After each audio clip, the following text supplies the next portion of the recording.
Boy covered with red marks whenever he returns home from school.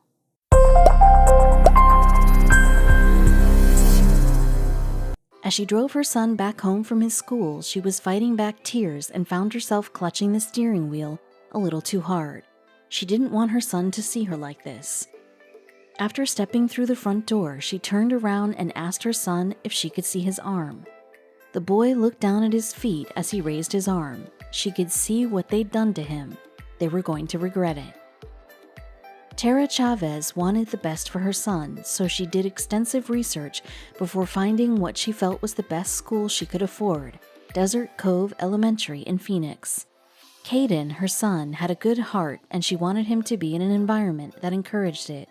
She felt that this school would have enough individual attention and that they'd look after Caden well. It seemed like a great school. Tara was happy to enroll her son in the school. They gave her the forms and she signed away. Now her son was officially a part of Desert Cove Elementary.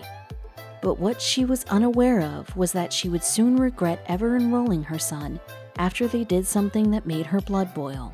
Soon afterward, other parents would speak up too, stirring up controversy at Desert Cove Elementary. After an entire term at Desert Cove Elementary, Caden seemed as happy as can be, and this made Tara even happier. But things would abruptly turn sour soon enough. Caden was doing extraordinarily well in his schoolwork. He also made many friends and liked his teachers, but soon Caden's parents would figure out that they should have shifted their attention from the teachers to something else. Just like any other day, Tara picked up her son from school, but she immediately knew that something was wrong. Caden didn't have to say anything. His face told her all she needed to know. She saved face and smiled at her son. She asked him how his day was, while thoughts raced through her mind. She had to figure out what was wrong. Caden answered his mother with a mumble. He said fine, but she could tell he was anything but. She smiled again and sweetly asked if anything had happened at school. Caden just looked out the window with no response. She could see that he didn't want to talk about it. She knew her son well and gave him some space and knew she could always address it later when her husband was home.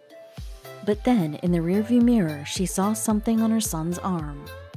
Tara needed to see what the mark was. She struggled to see it in the car. It looked like maybe it was dirt, but as she peered closer, she could tell it was something much more sinister.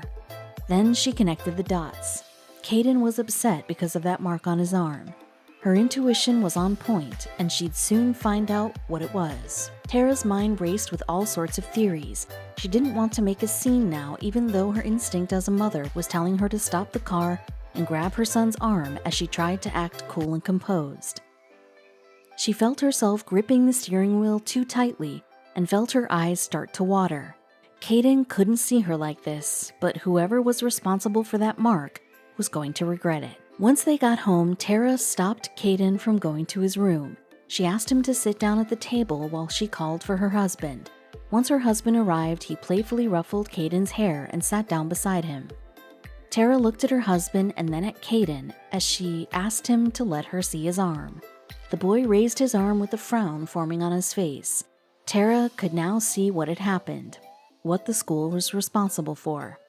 I asked if he was given a choice, and he replied, "No, she just grabbed my wrist and put the stamp on," the mother told reporters. Now the father decided to take a look at his son's arm. He could see ink where there were words, and he was trying to make it out.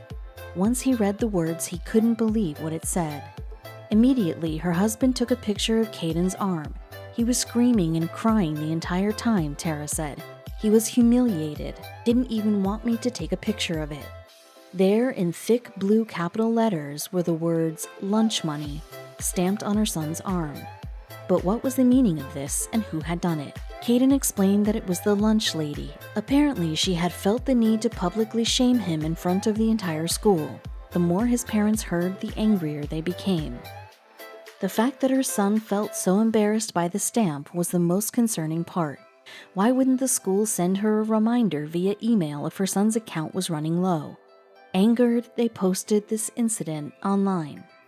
Was this right? It wasn't long before Tara's post about the stamp exploded online. It quickly racked up hundreds of comments and shares, and most parents were supportive, saying that Tara's anger was completely justified. Like, y'all couldn't send a note? Her friends asked. Y'all couldn't think for 2 seconds about the numerous references of branding someone as a stigma? Shortly after the post went viral, Tara heard from them.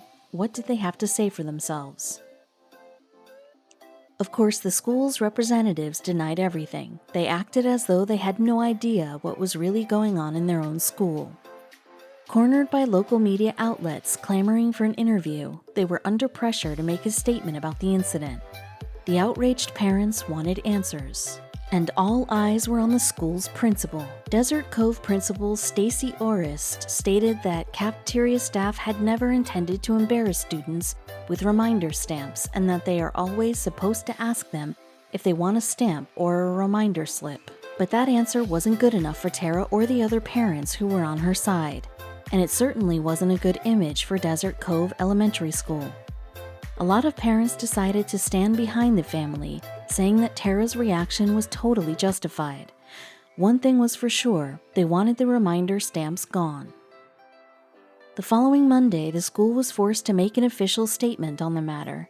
Paradise Valley Unified School District spokesperson Becky Calbow tried to explain. It was never the intention of Desert Cove Elementary School administration and staff to embarrass any student by using the stamp, she said. So what were they going to do about it? She continued, students were given the choice between a letter or a reminder stamp. Going forward, Desert Cove Elementary School will send a letter home notifying parents of low lunch balances. She also told the Phoenix New Times that Desert Cove will discontinue reminder stamps about low lunch money accounts. But this isn't the first time this has happened. John Bivens' son, a third grader who attends Gardendale Elementary School, came home with a similar stamp on his arm. At first, John didn't think much of it. I thought it was a good job stamp, he said. But when John took a closer look at his son's arms, his initial nonchalance quickly turned to fury. John and his wife send their son to school with packed lunches, but allow him to occasionally buy treats from the school's cafeteria. But what angered John the most was that his son had had a positive balance in his cafeteria account at the end of the term. At the time of the offending stamp, John's son still had a balance of $1.38. They herd these kids like cattle, the angry dad said. He also said that his son was branded. When you start stamping a message on a child's body instead of calling, it's not okay, he said in an interview. Then he saw that it was a stamp that said, I need lunch money. John was surprised, as the school usually sent him a notification when his son's account was running low. And with this branding of children and causing them public humiliation in schools becoming more and more common, parents are becoming more outspoken on the matter. Joe continued, it's a form of bullying and shaming the kids. What do you think? Are parents right to be outraged by this branding system in schools? Desert Cove Elementary School is in an affluent neighborhood, and only 32% of the students attending school there qualified for reduced price or free lunches. It's easy to see why students whose accounts are running low could feel a great deal of shame and embarrassment when they are singled out like this in front of their peers. Do you think this is fair?